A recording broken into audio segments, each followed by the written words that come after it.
आपके अपने YouTube channel GNS tutorial में आप लोगों का स्वागत है। तो इससे पहले प्रश्नमाला फर्स्ट ए का सारा क्वेश्चन हो चुका है।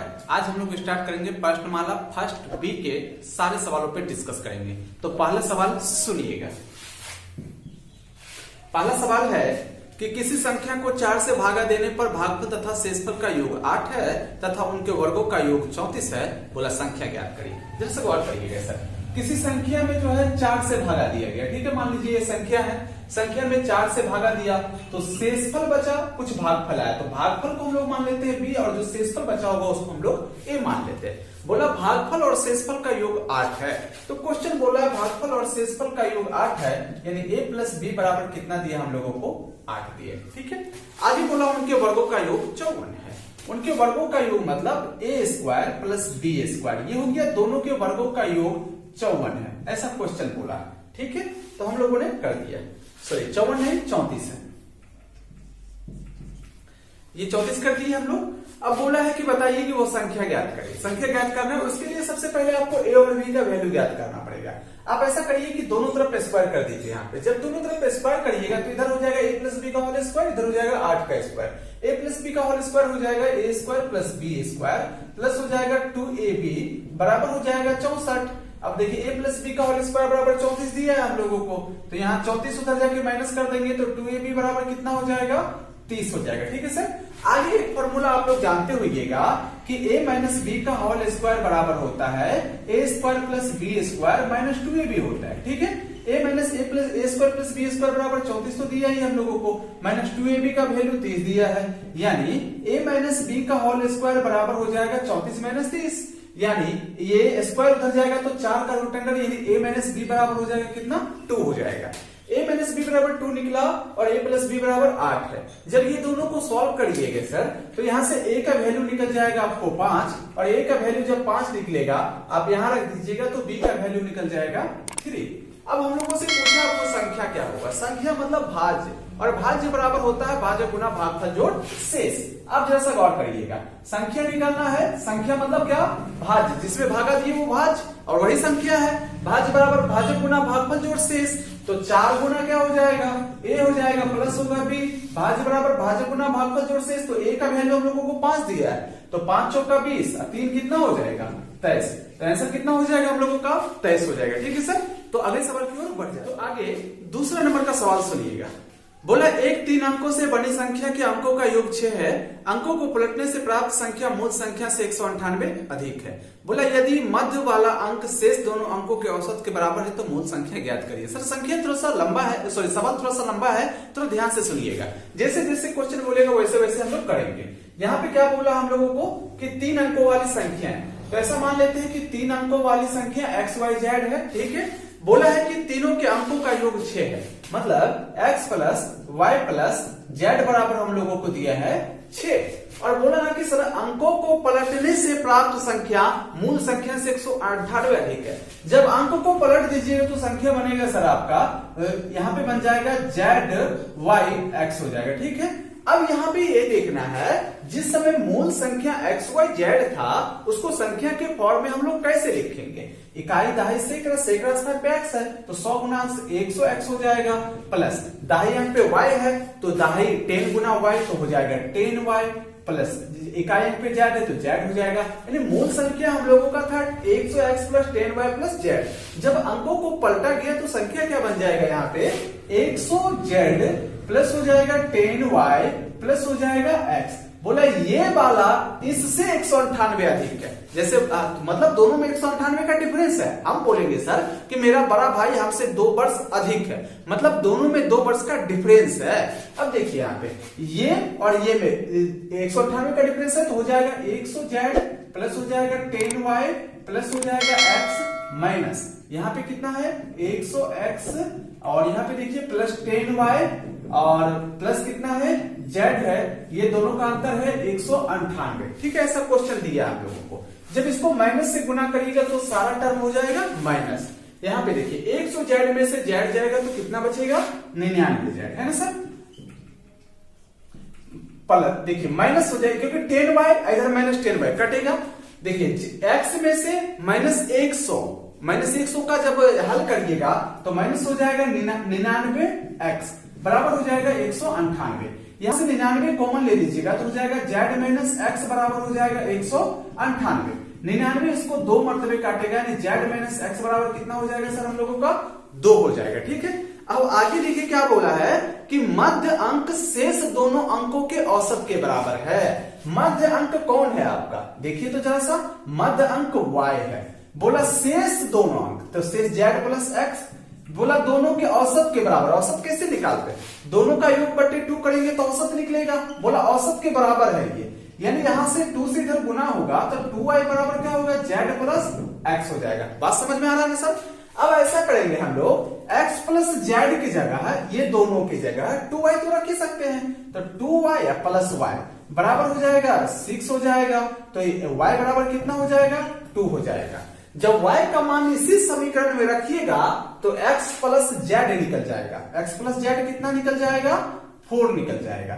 अब x प्लस z 4 निकला और देखिए यहां से आपको क्या निकला है, x प्लस z बराबर 4 निकल गया। ठीक है, अब यहां पे देखिए किधर गया ये आपका, सही है ना, ये देखिए कहीं पे मिस्टेक, तो x प्लस z बराबर आपका 4 निकल गया। और यहां देखिए z माइनस x बराबर 2 दिया है। क्या दिया सर हम लोगों को, z माइनस x बराबर 2 दिया है और यहाँ x प्लस z बराबर 4 निकला। जब ये दोनों समीकरण को हल करिएगा, समीकरण फर्स्ट और सेकेंड को हल करिएगा तो यहां से देखिए आपका x कटेगा तो 2z बराबर 6 हो जाएगा।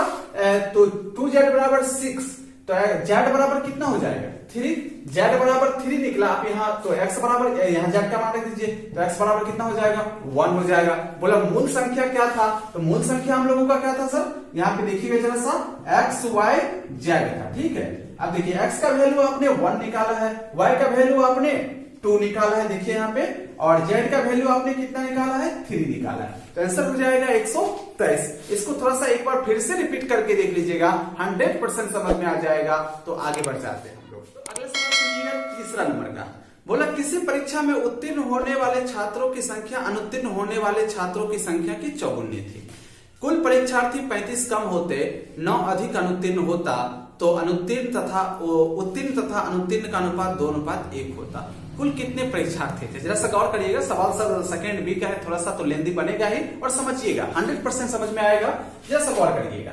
यहाँ पे तीसरा नंबर सवाल में बोला है कि कुछ विद्यार्थियों ने एग्जाम दिया, उसमें से कुछ उत्तीर्ण हुआ, कुछ उसमें से अनुत्तीर्ण हुआ। तो यहाँ पे क्वेश्चन बोला है कि उत्तीर्ण जो हुआ और अनुत्तीर्ण जो हुआ है, उत्तीर्ण अनुत्तीर्ण से चौगुना था, मतलब ये x विद्यार्थी अनुत्तीर्ण हुआ होगा तो उत्तीर्ण हुआ होगा 4x, यानी टोटल कितना शामिल हुआ एग्जाम में 5x विद्यार्थी शामिल हुआ है। क्योंकि आप जितना फेल हुआ और जितना पास हुआ दोनों को जोड़ दीजिएगा तो पता चलेगा कितना विद्यार्थी एग्जाम में शामिल हुआ था। ठीक है, अब अकॉर्डिंग क्वेश्चन बोल रहा है यदि 35 विद्यार्थी कम शामिल होते तो अकॉर्डिंग टू क्वेश्चन तो शामिल कितना होते, नया शामिल कितना होता सर, तो शामिल होता पहले 5x टोटल शामिल हुआ था, उससे 35 कम शामिल होता तो इतना शामिल होता।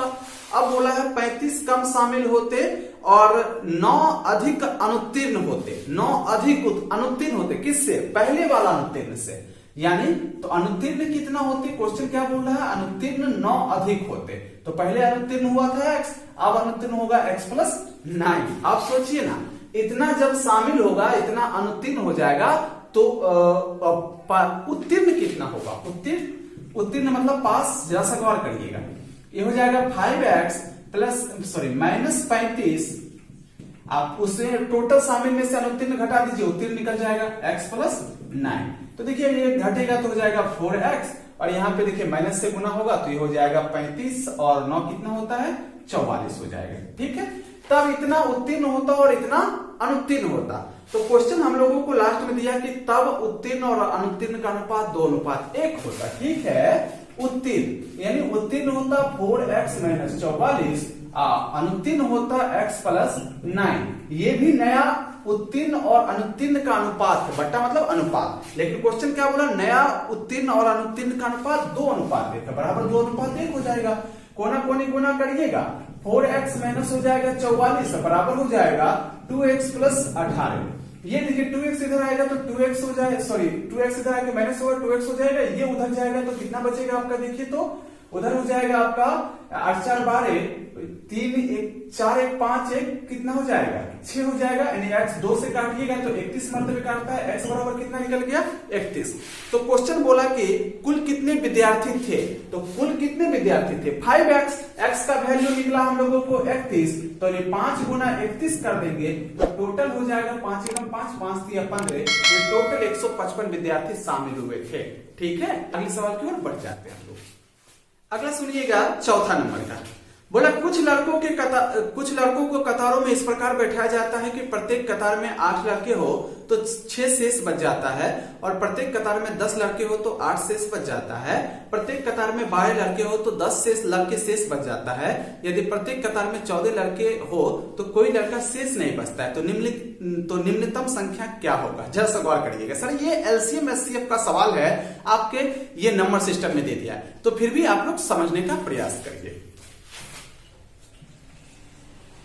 देखिए तो ढेर सारा विद्यार्थी था, 8 के ग्रुप में रख रहा है, तो 6 को विद्यार्थी उधर साइड हो जा रहा है, उसका 8 का ग्रुप बन ही नहीं पा रहा है। मतलब कह सकते हैं कि जो भी विद्यार्थी की संख्या होगा उसमें 8 से भागा देने पर 6 शेष बचता होगा। फिर बोला कि यहाँ पे यदि 10-10 लड़के हो तो 8 लड़के शेष बच जाता, मतलब उसी विद्यार्थी की संख्या में 10 से भागा देने पर 8 शेष बचता होगा। फिर बोला 12-12 लड़कों का ग्रुप बनाता है तो 10 लड़के शेष बच जाता है, मतलब उसी विद्यार्थी की संख्या में जब 12 से भागा देता होगा तो 10 शेष बचता होगा। अब बोला कि जब फिर विद्यार्थी को मिला दिया, फिर बोला सारा विद्यार्थी को फिर 14-14 के ग्रुप में बनाया जाता है तो एक भी विद्यार्थी शेष नहीं बचता, मतलब सर कि उस टोटल विद्यार्थी की संख्या में अगर ये 14 से भागा दिया होगा तो कोई भी शेष नहीं बचा होगा। एलसीएम एचसीएफ का सवाल है, देखिए कैसे बनेगा।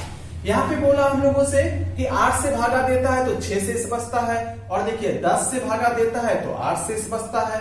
आगे बोला हम लोगों से कि 12 से भागा देता है तो 10 शेष बचता है। ठीक है सर, यहाँ पे हम लोग सबका अंतर ले लेंगे, अंतर ले लिया हमने 2, इसको बोलते हैं कांस्टेंट डिफरेंस। ठीक है, अब जरा सा गौर करिएगा, ये सारे संख्याओं का जिससे भागा देने की बात हो रही है, जितना का ग्रुप बना रहा है, ये सारे संख्याओं का एलसीएम लीजिएगा तो आपको पता चलेगा ऐसी छोटी से छोटी संख्या कौन है जिसको 8, 10, 12 पूर्णतः काटेगा, और उसमें से कांस्टेंट डिफरेंस घटा दीजिएगा तो आपको ये पता चलेगा ऐसा संख्या कौन है जिसमें कि 8 से भागा देने पर 2 शेष बचे, 10 से भागा देने पर 2 शेष बचे, सॉरी 10 का ग्रुप बनाने पे 8 शेष बचे, और 12 से भागा देने पर 10 शेष बचे। तो आइए सर एलसीएम निकालते हैं। इसका एलसीएम हो जाएगा 12, 10 और 8 का एलसीएम हो जाएगा आपका 120। ठीक है, तो पहली जो संख्या होगा आपका ये हो जाएगा 120, तो वो संख्या जिसको ये सब काटेगा, लेकिन हमको ऐसा संख्या ढूंढना है जिसमें 6, 8, 10 शेष बचे,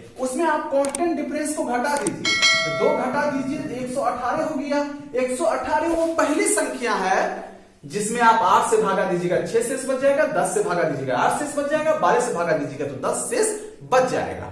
अब बोला कि वो पूरा विद्यार्थी को जब 14-14 के ग्रुप में बनाया जाता है तो एक भी विद्यार्थी शेष नहीं बचता, मतलब उस संख्या को 14 पूर्णतः काट रहा होगा। क्या इसको 14 पूर्णतः काट रहा है? नहीं काट रहा है। तो अब अगला संख्या ढूंढेंगे सर, सेकेंड संख्या कैसे ढूंढेंगे जरा सा गौर करिएगा।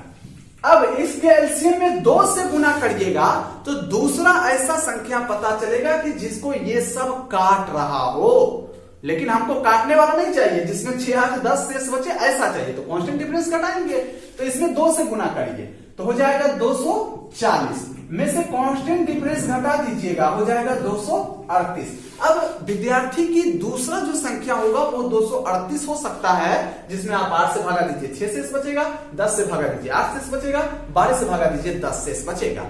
ठीक है, अब क्वेश्चन बोला 14 से भागा देने पर एक भी शेष नहीं बचता, क्या 14 इसको काट रहा है? तो 14 एकम 14 और 9 8, 14 7 98। हाँ, यही वो विद्यार्थी की संख्या है जिसमें 8 का ग्रुप बनाने पे 6 शेष बचेगा, 10 का ग्रुप बनाने पे 8 शेष बचेगा, 12 का ग्रुप बनाने पे 10 शेष बचेगा, और 14 का ग्रुप बनाइएगा तो एक भी विद्यार्थी शेष नहीं बचेगा। आंसर क्या हो जाएगा हम लोगों का? 238 हो जाएगा। ठीक है, अगले सवाल में बढ़ते हैं। तो अगला सवाल सुनिएगा 5 नंबर का। सवाल क्या बोला है कि किसी परीक्षा में प्रत्येक ठीक प्रश्न के लिए 2 अंक मिलते हैं और गलत अंक के लिए 1 अंक काट लिए जाते हैं। तो बोला परीक्षार्थी ने सारे 100 प्रश्न को हल किए, कुल 80 अंक प्राप्त हुए। बोला उसने कितने प्रश्न ठीक किए, जरा से गौर करिएगा सर। अब अगर ये 100 हल किया, सब का सब सही हो जाता, तब तो इसको 200 मार्क मिलना चाहिए था, लेकिन इसको मार्क कितना मिला, 80 मिला। यानी कुछ क्वेश्चन गलत किया होगा जिसका अंक काट करके इसको 80 अंक मिला। आइए बोल के समझिएगा, टोटल कितना क्वेश्चन था सर, यहाँ पे 100 क्वेश्चन है।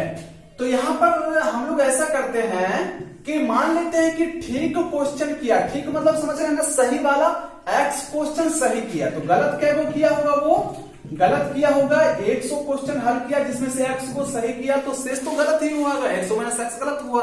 अब एक ठीक के लिए 2 अंक मिलता, एक वो क्वेश्चन सही होगा तो 2 मार्क मिलेगा, 2 वो क्वेश्चन सही होगा तो 4 मार्क मिलेगा, 3 वो क्वेश्चन सही होगा तो 6 मार्क मिलेगा, x को सही होगा तो x गुना 2 मार्क मिला होगा उसको। लेकिन इसमें से मार्क माइनस होगा कौन, जो गलती किया है। अब एक को गलती होगा तो 1 मार्क, 2 को गलती होगा तो 2 मार्क, 100 माइनस x गलती हुआ तो उतना गुना 1, यानी 100 माइनस x मार्क इसमें से काट के उसको 80 मार्क मिला, यानी इसके बराबर है 80। गौर करिएगा, तो ये माइनस हो जाएगा, यहाँ पे देखिए प्लस हो जाएगा, तो ये हो जाएगा 3x बराबर, ये उधर जाके जुड़ जाएगा, हो जाएगा 180, x बराबर कितना हो जाएगा आपका 60। तो क्वेश्चन हम लोगों से पूछा था कि कितना क्वेश्चन सही किया, तो कितना क्वेश्चन सही किया हुआ सर, 60 क्वेश्चन सही किया हुआ। ठीक है, आगे बढ़िए। 6 नंबर का सवाल सुनिएगा आप लोग। सवाल देखिए क्या बोला है कि किसी संख्या में 713 से भागा देने पर शेषफल 115 बचता है, तो इसी संख्या में 31 से भागा देने पर शेष कितना बचेगा। जैसे गौर करिएगा सर, इसको हम लोग जुगाड़ यानी ट्रिक से बनाएंगे।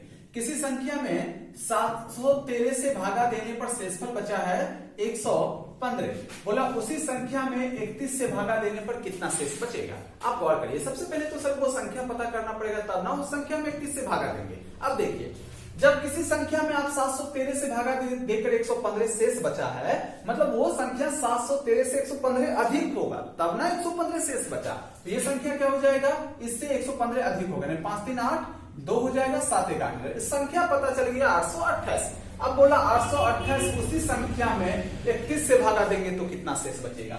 31 गुना कितना होता है 62, ये हो जाएगा 0, ये हो जाएगा 2, ये हो जाएगा 8, 31 छके होता है आपका 6 कम 6 6 3 18। तो देखिए 8 में से 6 जाएगा 2 और 10 में से 8 जाएगा तो 2 बचेगा, ये तो कट जाएगा, तब शेष पर कितना बचेगा 22 बचेगा। ठीक है, तो आज हम लोग यही लगाते हैं। Wish you all the very best, thank you so much for watching this video.